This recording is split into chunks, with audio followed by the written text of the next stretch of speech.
Hi, everyone. As Janita mentioned, this is my first time out of the country, and I'm really excited to be here today.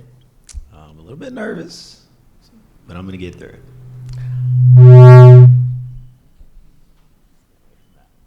All right, so the title of my talk is A Basketball Referee's Guide, Decisive Moves for iOS Success. So a lot of you are probably wondering, what does a basketball referee know about tech, iOS? Like, what am I even doing here? Hopefully, by the end of my talk, you'll have some sort of understanding of my unique journey, but also the most important factor that led me here. So, without further ado, imagine a basketball game. Every decision by the referee can pivot the momentum, change the course of the game, and ultimately determine the outcome. It's about making split-second, decisive moves based on a comprehensive understanding of the game's dynamics. You have to have certain intangibles to be a basketball referee: a commitment to precision, decision-making, being adaptable. You gotta be a little bit competitive, and you have to have some kind of drive. Now, for everyone in here that's into iOS, you might realize, well, these are some overlapping terms. In iOS, it's the same way. Like, at least for me, in my experience, you have to be precise in iOS. You have to be adaptable. Things are always changing. You have to have a drive. There's just so much information that's out there, and if you're not driven, you can fall behind because iOS and tech in general just move so fast. So, picture here are my mentors in basketball, but also I've developed deep relationships. These are like brothers to me. And with their tutelage and mentorship, I went from a basketball fan to a basketball referee and achieved great success in a short amount of time. Here's a picture that I actually went to the state championship in Florida and would later move on to become a college basketball referee. As Janita mentioned, my favorite thing in the whole world is basketball, and I'm aiming to be an NBA basketball referee one day. Hopefully you all see me in the next 5, 10 years, however long it takes. Hopefully I become an NBA basketball referee. So,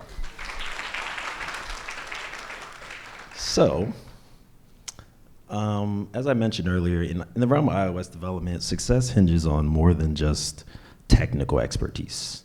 It's about effort, innovation, discipline, and these are qualities akin to some of the top performing athletes. But just like in a game, it's often these decisive moves guided by mentorship and a strategic perspective that sets apart the winning teams. All right, so throughout the talk, I'm gonna mention some data, and the data that I'm mentioning comes from these sources. I think I'm gonna link them at the end, but if not, you can check the Discord and I'll provide links so you can do some follow-up research. All right. So, 5 decisive moves. Believe it or not, I've accomplished all 5 of these things in a relatively short amount of time. I have not been in the iOS world for that long, but I was able to achieve success by doing each of these 5 things. Now, it's not to say that you yourself have to do each of these things.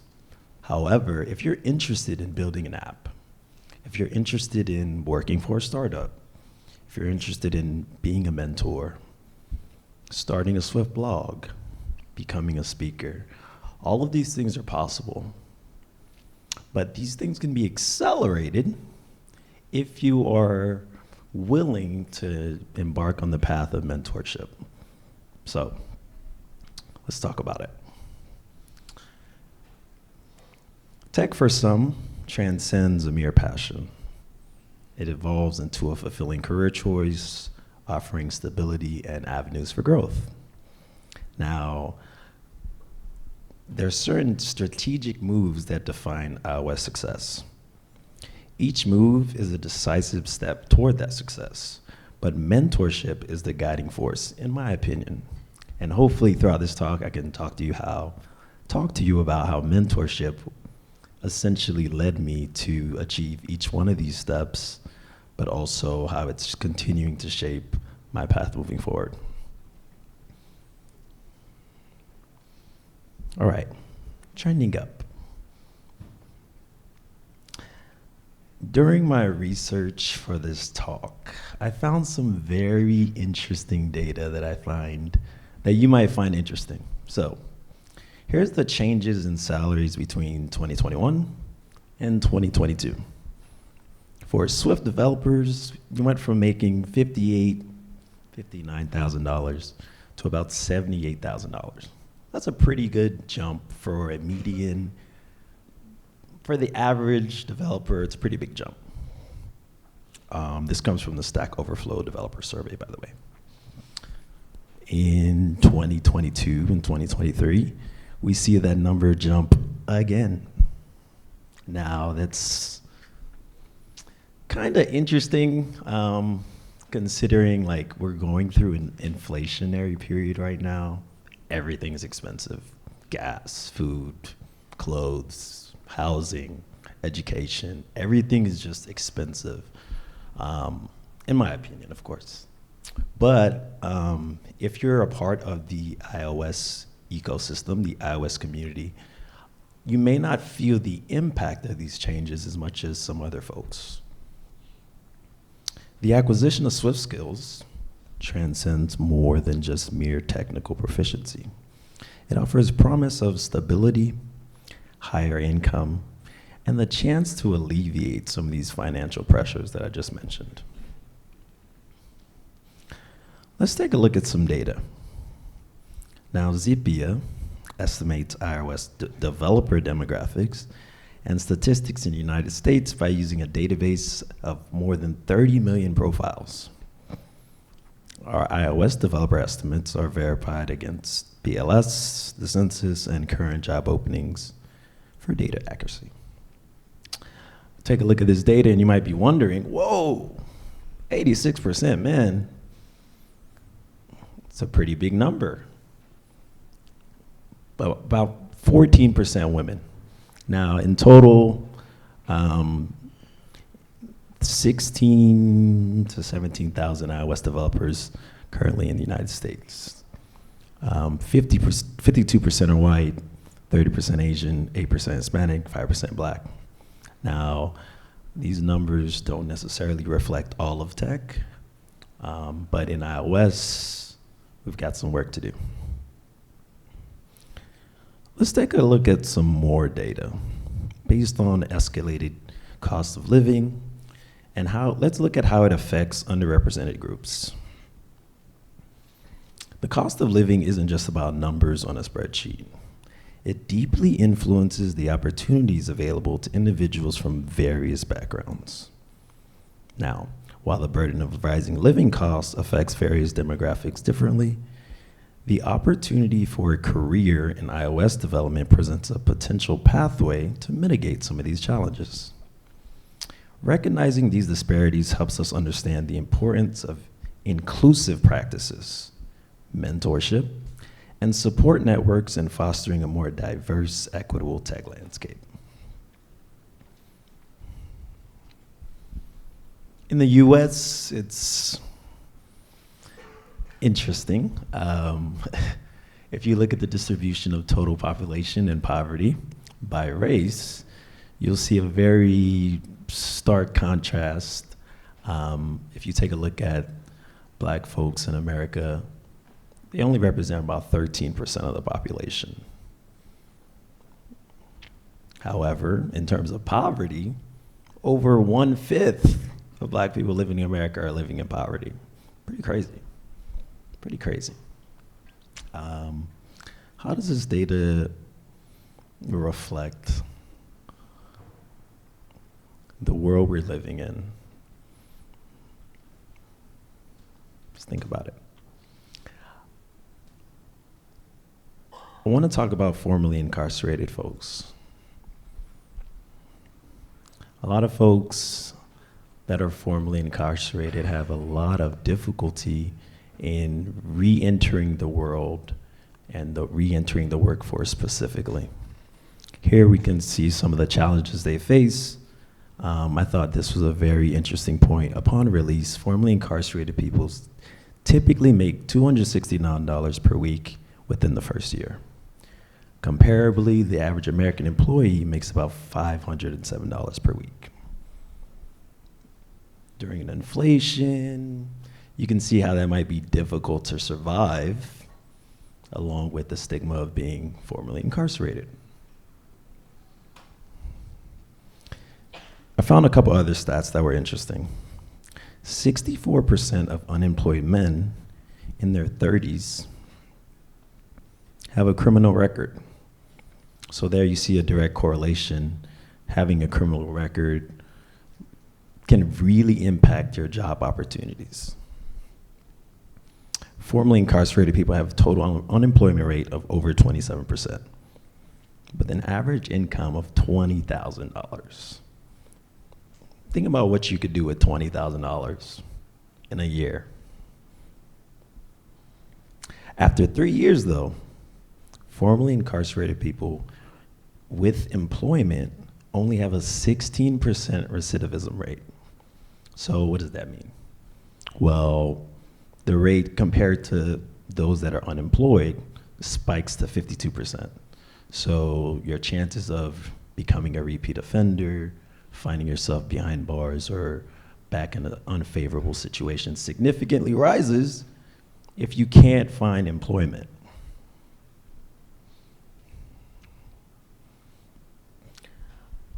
This is some data from the US Census, and I highlighted what I thought was interesting because if you're a primary caregiver, surviving can be tough, especially surviving amidst inflation. If you look at some of the data here, what jumps out to me, for female householders, they're making about $40,000 a year. This is in 2021, so this is median post-tax income in 2021. We got about, let's see here, follow the line. Excuse me, I was wrong. $36,000 a year. Male households, male-only households, this is without a spouse. The numbers are a bit different, but you can see the numbers are trending down. So how does this reflect for the most marginalized? Well, we see the Black median income was around $51,000, and then in 2022, decreased to around $47,000. Again, this data is just kind of food for thought to kind of build the story of underrepresented folks in tech. They're struggling outside of just tech. And I'll leave it there, actually. If we look at the data in terms of women in tech, we're not doing that good, guys. We're really not. And this is the more serious part of the talk, just because I really want you all to just consider what this stuff means. So imagine being a mother and having to survive a world that's not necessarily built for you. And you're trying to lift yourself by the bootstraps, as they say. But still we find that roughly 25% of all the, roughly 12% of tech positions in the US are held by women of color. So the most marginalized are still struggling to even break through. When we take a look at how this relates to Asian or Pacific Islanders. Also still struggling to break through, around 4 to 5%. Not very good. Let's look at some data in terms of tech companies and how they're faring. Apple's probably one of the most notable companies. And here, if we look at their inclusion and diversity report, we'll see that they're doing better, but they still got a long way to go. About 25% female. What about in leadership? When we look at leadership, okay, getting a little bit better, up to 30%.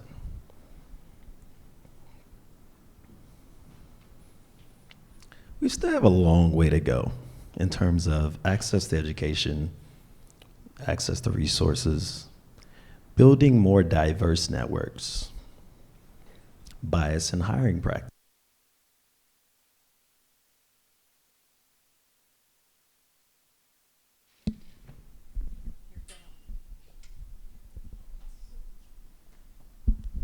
Thanks. So we still have a really long way to go in terms of, building inclusive work environments. I found a very interesting stat, and it mentioned roughly, I found an interesting stat. It mentioned around 30% of women that join a tech job or just tech in general end up leaving by age 35. Whoa, why are they leaving? Well, they're probably leaving for all the reasons I just mentioned. Lack of diverse networks, not necessarily being a part of inclusive work environments, glass ceilings, and career progression. So we just saw Apple's numbers in terms of the percent of women working there and the percent of women working in leadership. So it's not just about getting into tech.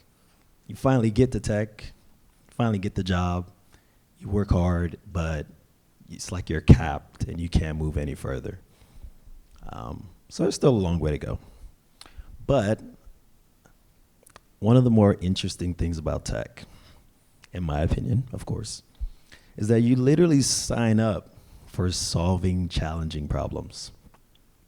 You sign up for seemingly never-ending problems, continuously iterating until you find better solutions. Like that's what we're in this for, just to create better, more effective solutions. And I know if we work together on this, we can probably create better solutions. All right. 5 decisive moves. Kind of still nervous here. 5 decisive moves. So, how did I get here on this stage speaking to all of you? It was tough. I spent the majority of my life wanting to be an NBA basketball referee, and I'm still on that same path. I still want to be a basketball referee. But part of the journey was trying to find a leg up. How could I outcompete the next guy? I wrote in one of my blog posts, I had always been hearing when I was younger, you have a better chance of being struck by lightning than playing in the NBA. This is true. There's like 400 guys in the NBA. They're all like 6'7". They're huge. In terms of officiating, it's even harder, in my opinion. There's like 80 guys on the roster. So you want to be one of 80, you probably got to get struck by lightning 5 times. So how did I do it? Well, I built an app. This is the number one, in my opinion, the number one move for iOS success. Build an app. Get some experience. Get some hands-on learning, some entrepreneurial skills. Gives you a chance to display some technical mastery. You also get a chance to gain some insights into user preferences, market demands. You learn through feedback cycles, and for the most part, you start to build a portfolio based on the apps you're building, and you start to demonstrate your practical iOS skills. Now, for each one of these decisive moves, your chances of success skyrocket if you have a mentor. Luckily for me, I had a mentor.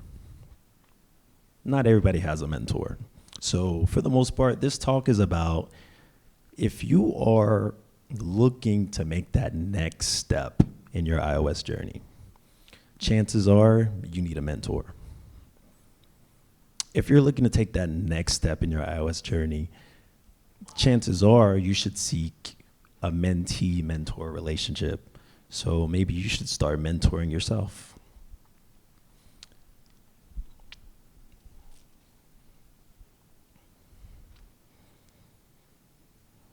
Number 2, work for a startup. Working at a startup was a very interesting experience for me. And I use the word interesting a lot because I think a lot of things are interesting. But in a startup, there's a dynamic learning environment. What does that mean? It means rapid learning, innovation in a fast-paced setting. There's multifaceted contributions. So you get an opportunity to really contribute to product development. You get the opportunity to build your agile skills as well. So that means experience with varied tasks and deep understanding of iOS technologies. Gives you a pretty versatile experience because you get exposure to lots of different responsibilities, and typically you're working on a smaller team. You also build your problem-solving skills, and there's a chance to network. And again, the chances of you landing a position to work at a startup probably go up if you have a mentor. Your mentor can connect you with different folks, expose you to different ideas, and ultimately that's how I landed my job at a startup. I was a part of a mentorship program. I was identified as someone with some talent, and I was presented the opportunity to work for a startup. Lo and behold, it led me to my next, well, actually, we'll skip that part for now. Moving on, number 3, a Swift blog. So some of you out there have some experience. You've been in the iOS world. You've been working for startups. You probably have something to share, something to contribute to the community. In a lot of ways, I think the blog helped me start to explore more of what I wanted to see from the iOS community, but also kind of craft my voice. So starting a Swift blog gives you a chance to delve into expertise sharing. It's a platform to share your expertise and contribute to the iOS community. Helps you build content creation skills, enhance your communication abilities through concise and engaging content, gives you a chance to engage the community, and also gives you a chance to show thought leadership. These are all small but significant steps in terms of building success in the iOS realm. Most successful folks in the iOS realm that I know have done some form of blogging, whether that's short form or long form. All right. Number 4, become a speaker. Being a speaker helps with visibility. Get your face out there. Helps with credibility as well. You become a lot more credible when folks, oh, I saw you on that stage. I heard your talk. Thought it was pretty cool.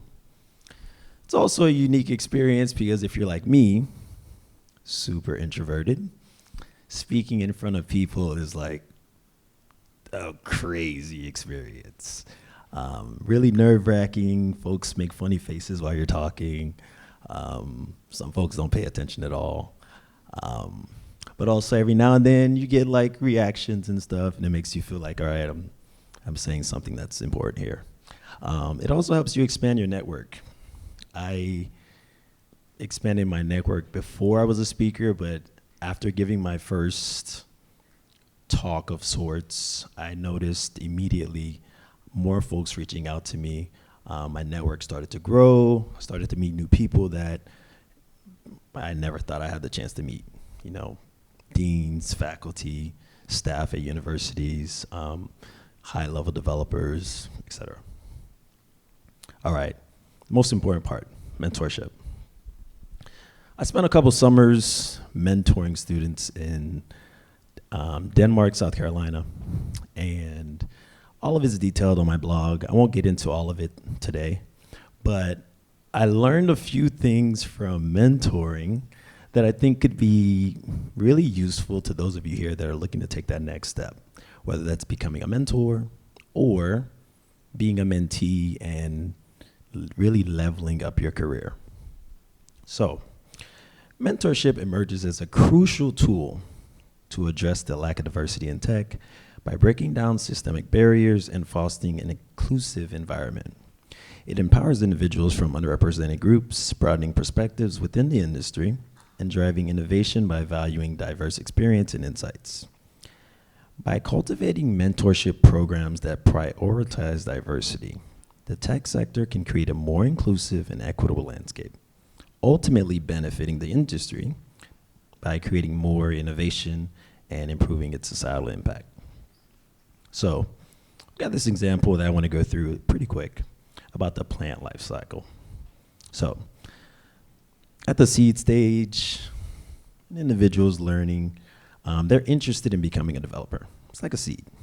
They have the potential and interest to learn code, but they require the right conditions to flourish. Under mentorship, the budding developer begins to absorb knowledge, skills, and guidance from their mentor. They start grasping programming languages, tools, frameworks that start to really lay the foundation for their growth. With ongoing mentorship, the developer experiences continuous growth. They learn new concepts, refine their skills. They gain confidence in their abilities. The mentor provides guidance, resources, encouragement, nurturing that developer's potential. Now, the next stage, the developers under the mentor's guidance begins to showcase their skills. They might build innovative apps, contribute to projects, showcase their talent in some way. They might start to gain some recognition for their work and contributions. Now, the developer, through the mentorship relationship, is going to start engaging with the wider developer community. Kind of what I meant in terms of the Swift blog, becoming a speaker. Having experienced that growth and success with mentorship, they may eventually reach a stage where they become a mentor, passing on their knowledge and guidance to others. They sow some seeds for growth for future developers and continue the cycle of learning and mentorship. So I think this example is pretty cool, and it's really important because we all start somewhere. And I don't remember who mentioned it earlier, but we all have something to contribute. We all have something we can contribute. We also all have something to learn. So no matter what level you're at, what stage in your journey you're at, you have something you could gain from mentorship, whether that's being a mentor or a mentee. All right. So how do I seek mentorship opportunities? I said all this stuff. How do I do it? Well, you might be interested in seeking mentorship opportunities in the workplace. There's a couple different ways you can do it, but here's a couple of ways that I thought would be worth sharing. So utilize internal mentorship programs. Some companies have these, some companies don't. If your company is one of the companies that doesn't have it, here's your opportunity. Encourage your leadership team, hey, we need to create some kind of mentorship program. Companies like Apple have mentorship programs where essentially you can there's like a pool of mentors. The system will kind of suggest other mentors to you. And when you join in general, there's a buddy system to where you kind of get help onboarding and you're able to kind of have a buddy that helps you transition at the workplace. So I think it's a really cool idea that other companies should kind of follow suit with. But it also shows initiative when you do something like reach out to leadership and say, hey, what are we doing for mentors? Or what are we doing for mentees? What are we doing to grow the company? And in a lot of ways, this could kind of, this could kind of spark something in the workplace If you're working at a place that isn't necessarily super inclusive, isn't necessarily super diverse, it could start that change. You could also look beyond your department. Maybe there's someone in another department where they're experiencing a willingness to mentor, or they're looking for mentees, but it's not necessarily in your department. Maybe there's somewhere there's room for you to help in that kind of situation. You could also join employee resource groups. But more importantly, like I mentioned, I think it shows initiative to your manager that you're ready for the next step when you start asking questions like that. And maybe you could bring it up in your next performance review, like, hey, remember the work I did to help build a team? Remember the work I did to help mentor? It led to X amount of success. It led to X amount of performance. What about for an organization? If you're in an organization, you might have the opportunity to participate in meetups or clubs. You might be able to network in relevant communities depending on the kind of org. But to do so, you have to be proactive in your communication, and you have to be patient and persistent to get to the point where you start to see the fruits of that mentorship relationship. I joined a very specific org that I'm going to talk about later. And in joining that org, I was a little bit nervous at first because I didn't understand where I'd fit in, and I wasn't sure what I would gain from that experience. But in staying persistent and staying patient, I was able to connect with folks that really started to shape and guide how I would navigate this iOS journey. Because like I mentioned previously, like this isn't my thing. I'm not really a technical guy. I love sports. I live and breathe sports. I spend all my days watching film, breaking down tape, reading the rules. Like, that's what I do. What about peer-to-peer? So peer-to-peer, how could you do this? It starts with initiating the conversation. You just gotta initiate. Say hello. Build some kind of relationship with this peer. Propose a trial period. So what does that mean? That means maybe you say, hey, would you mind taking me on as a mentee for 2 weeks? Or hey, can I mentor you for 2 weeks? Some kind of trial period to where there's an established basis for how long this relationship is gonna go. Evaluate your compatibility during this time and find some way to offer value in return. All right, gonna move a little bit quicker now. So here I kind of built what I thought would be a really simple way for those of you today that may be seeking mentees. You're a mentor, you're ready for that next step, you're ready for the challenge.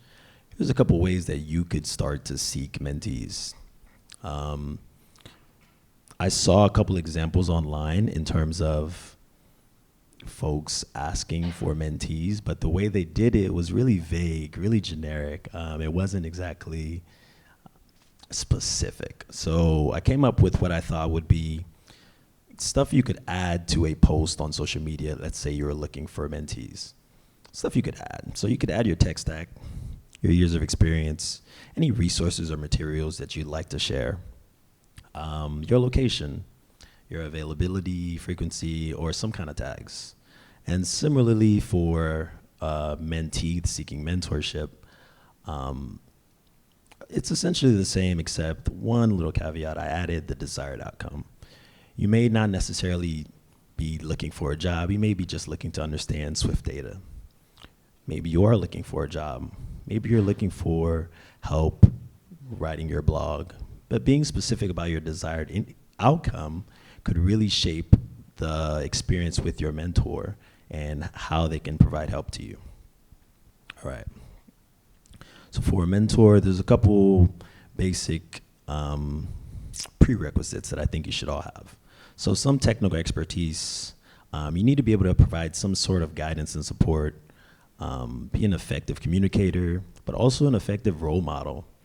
You need to be able to provide good feedback and evaluation for your mentee. I prepared some do's and don'ts, and I won't read through them all. But I think they're essential to make sure the mentee-mentor relationship goes smooth. So do pair programming. Kale Loco's pretty cool guy, great developer. If you don't follow him on Twitter, follow him on Twitter. But he had a really cool tweet that I thought was worth sharing, and it's his current flow for overcoming roadblocks in development. So he uses ChatGPT, he reads documentation, articles and videos, and then he asks folks from his network. This works for me because I've been doing it for 8 years. That said, I'll opt for pair programming because it's the fastest. So if you're thinking about doing a mentor-mentee relationship, really consider the importance of pair programming. I'm gonna move a little bit faster. Set some clear expectations. Encourage and empower. Be approachable and available. And facilitate networking. These are all things that I had to learn. Being a mentor for the first time is not necessarily like a roadmap how to do it. But through the experience, I learned what I did wrong and what I could improve at.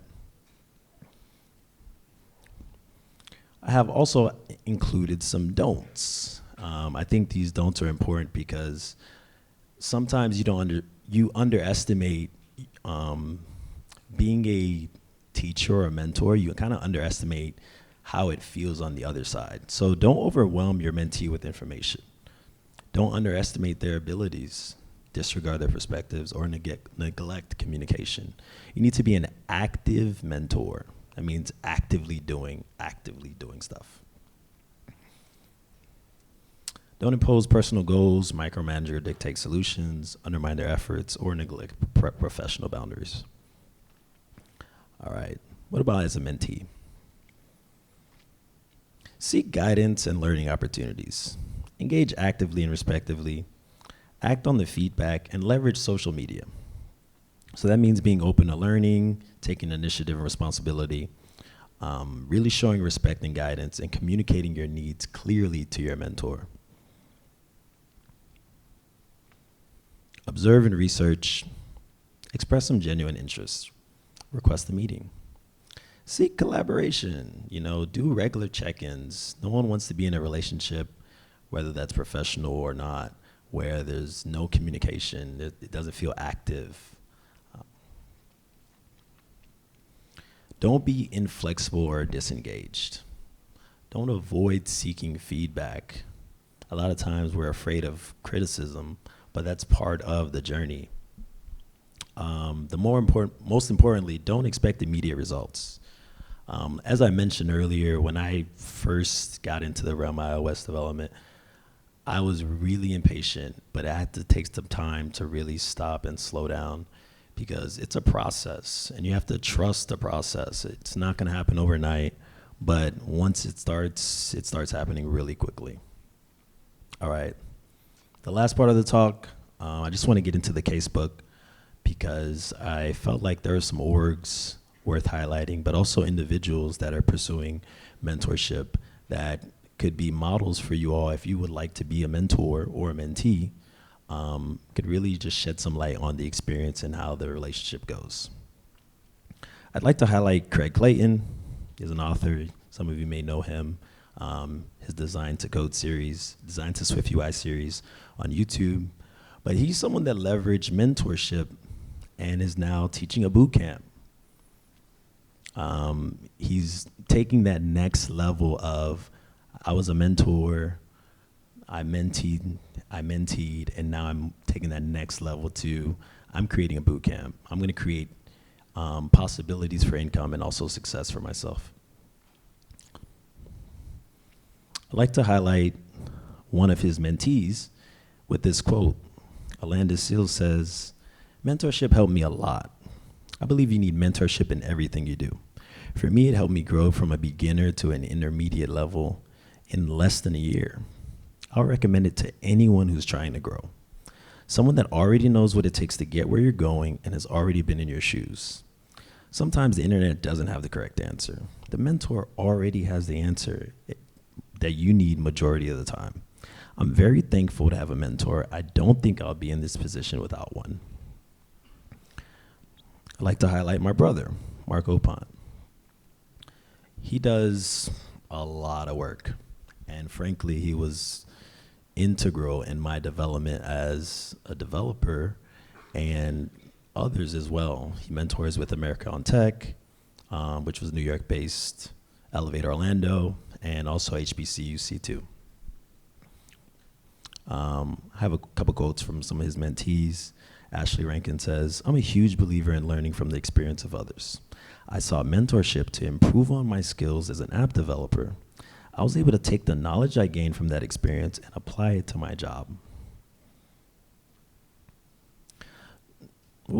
Sorry. Jamal Henry says, "Mentorship allowed me to navigate my current job and build relationships that help progress my career.